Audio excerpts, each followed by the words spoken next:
আসসালামু আলাইকুম গায়েস। আমি সকলকে আমার আন্তরিক মোবারকবাদ এবং শুভেচ্ছা জানাচ্ছি আনন্দ চিত্তে। কারণ হচ্ছে পাটাদহ কয়রা দক্ষিণ পাড়া ঈদগাহ মাঠের যে কার্যক্রম চলতেছে সেটা আপনারা দেখতেই পাচ্ছেন দৃশ্যমান। আমাদের ঈদগাহ কমিটির সদস্যরা তারা খুব আনন্দ চিত্তে এবং উৎফুল্লতার সাথে তারা এই কাজটা করছেন। অনেক সুন্দর একটা গেট সাজিয়েছেন।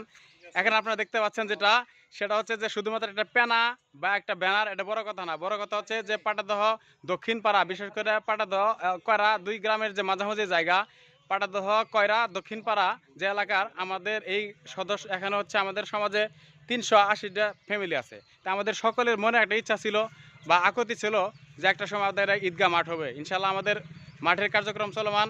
এখন আমাদের সভাপতি সব যাচ্ছেন, উনি অত্যন্ত ভালো মানুষ। কাকা একটু দাঁড়ালে ভালো হতো। তো ওনার খুব উদ্যোগ এবং ইচ্ছা, উনি একদল এনার্জেটিক পার্সনকে নিয়ে একটা ঈদগাহ কমিটি করেছেন। এজন্য আমরা ওনাকে মন থেকেই খুব সম্মান করি। উনি অত্যন্ত ভালো একজন মানুষ, সুশিক্ষিত একজন মানুষ। উনি সরকারের একজন কর্মকর্তা ছিলেন। উনি বাড়িতে আসার পরে বিভিন্ন সামাজিক কাজকর্মের সাথে সম্পৃক্ত আছেন। এখন ওনার উদ্যোগেই আমাদের এই মাঠের কাজ চলমান। ইনশাল্লাহ আমরা 2 বছর যাবত নামাজ পড়তেছি। তো এখন কাকার কাছে আমরা শুনবো যে উনি আসলে এই মাঠটা নিয়ে কী পরিকল্পনা করছেন, কীভাবে উনি কার্যক্রম চালাতে চান। কাকা যদি দু একটা কথা বলতেন, একটু বিদিক করে একটু হ্যাঁ, বলেন। আসসালামু আলাইকুম।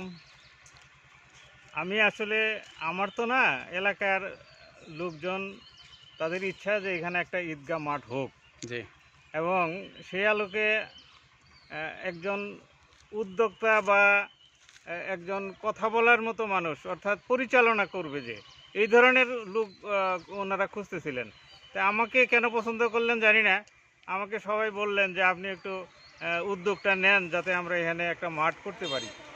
তো আমারও ইচ্ছা হইলো, আমি উদ্যোগটা নিলাম, প্রস্তাব করলাম, সবাই সম্মত হইল। আমরা নামাজও পড়লাম। যেহেতু আমরা মাঠে নামাজ পড়ব, আপাতত আমরা আমাদের মসজিদেই নামাজের মসজিদ প্রাঙ্গণে। আয়োজন করে আমরা নামাজ আদায় করছি একটা।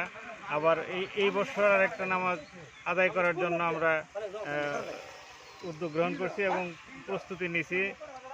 এই মসজিদেই আমরা এইবারও নামাজটা আদায় করব। পরবর্তীতে আমরা বড় পরিসরে একটা ঈদগাহ মাঠ করব ইনশাল্লাহ। এবং সবারই সেই ইচ্ছা, সবার সহযোগিতা, আল্লাহর ইচ্ছা যদি থাকে, তা আমরা একটা ঈদগাহ মাঠ বাস্তবায়ন করব এই পাটাদহ কয়রা দক্ষিণ পাড়া ঈদগাহ মাঠ এই নামে।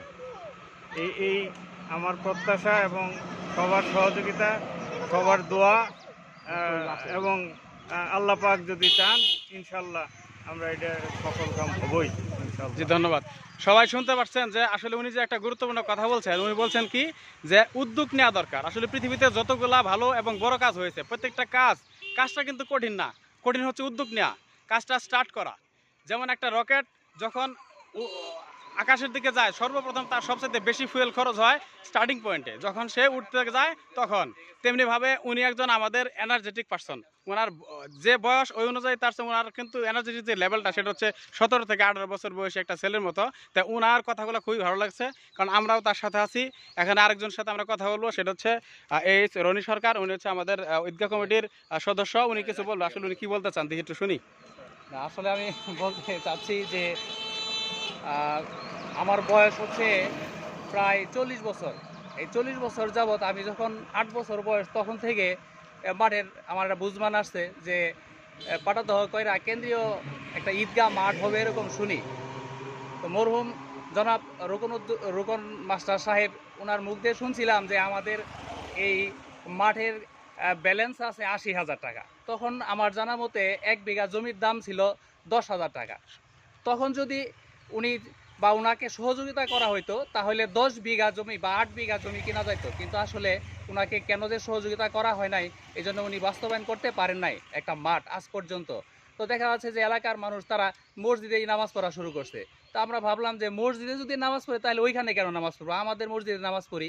তো যাই হোক, 2-3 বার আমরা আমাদের মসজিদে নামাজ পড়ার পর, তো আমার শ্রদ্ধেয় কাকা জনাব রঞ্জু তালুকদার সাহেবের উদ্যোগে আমরা একটা মাঠ স্থায়ীভাবে বড় পরিসরে একটা ঈদগাহ মাঠ বাস্তবায়ন করার এই পরিকল্পনা উনি হাতে নিয়েছেন, এবং অলরেডি কিছু ক্যাশ ক্যাপিটাল হয়ে গিয়েছে। আমরা এই নামাজটা হয়তোবা আমাদের মসজিদ প্রাঙ্গণে পড়ব ইনশাল্লাহ। আমরা আশাবাদী যে এর পরের যে ঈদ আছে ওই ঈদের নামাজটা হবে আমাদের ঈদগাহ মাঠে। এটা অবশ্যই আমরা বাস্তবায়ন করব ইনশাল্লাহ, যদি আল্লাহ সহায় থাকে আর আমার এই কাকা যদি বেঁচে থাকেন আমরা তাকে সহযোগিতা করব। আমরা অবশ্যই আমরা বড় একটা ঈদের জামাত করব এবং মাঠে নামাজ পড়বো ইনশাআল্লাহ, মসজিদে আর নামাজ পড়বো না। ধন্যবাদ।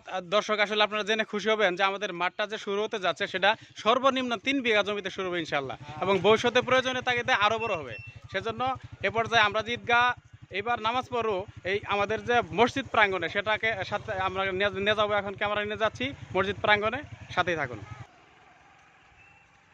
শুধু দর্শক, আমি আমাদের মসজিদ প্রাঙ্গণের দিকে যাচ্ছি।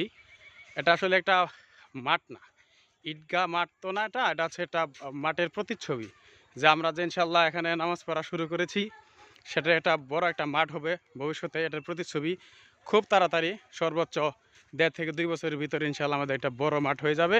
তো সকলের কাছে আমিও দোয়া চাচ্ছি, কারণ এই যে আমাদের মসজিদের যে এরিয়া মাশাআল্লাহ অনেক বড়। এরিয়ার ভিতরেই নামাজের কার্যক্রম চলতেছে। যে আমাদের ওজুখানাটা এখানে ছিল, এটা ভাঙা হয়েছে, নতুন করে একটা ওজুখানা করা হয়েছে, সেটাও আপনাদের দেখাবো। অনেক সুন্দর একটা এরিয়া মসজিদের সামনে আছে মাশাআল্লাহ। আমাদের সমাজের যে মানুষ এখানে আসলেই এখন মোটামুটি সংকলন হলেও ভবিষ্যতে হবে না বিধায় একটা মাঠ করা হচ্ছে। তো সকলেরই দোয়া কামনা করতেছি। আমাদের মসজিদ নামটা দেখুন সবাই, পাটাদহ কয়রা দক্ষিণ পাড়া বাইতুস সালাম জামে মসজিদ। এটা আমাদের মসজিদ, এটা হচ্ছে মাঠ। আর আমাদের ওজুখানাটা অলরেডি শেষ হয়ে গেছে, কিছু কার্যক্রম বাকি ছিল, এখন মোটামুটি শেষের দিকে। এটা হচ্ছে আমাদের পাটাদহ কয়রা দক্ষিণ পাড়া বাইতুস সালাম মসজিদের সম্মানিত ইমাম সাহেব কাউসার আহমেদ। এখন এই যে আমাদের ওজুখানা কার্যক্রম শেষ হয়ে গেছে গা। আর আপনাদের দেখাচ্ছে এই জন্যই যে আসলে এই উদ্যোগ নিলে সব কিছু সম্ভব। উদ্যোগ নেওয়া হয়নি, রঞ্জু কাকা যে কথাটা বলেছেন যে আসলে উদ্যোগ নেওয়ার মানুষের অভাব। উদ্যোগ নেওয়া হয়ে গেছিলো, আলহামদুলিল্লাহ আমাদের ওজুখানা কার্যক্রম শেষ হয়ে গেছে গা। ঈদগাহ মাঠের কার্যক্রম চলমান আপনাদের দেখিয়েছি এ পর্যন্ত। আজকে এখান থেকে আমি বিদায় নিচ্ছি, মোহাম্মদ শাহিনুল ইসলাম শাহিন। সবাই ভালো থাকবেন। আসসালামু আলাইকুম রহমতুল্লাহি ওয়া বারাকাতুহু।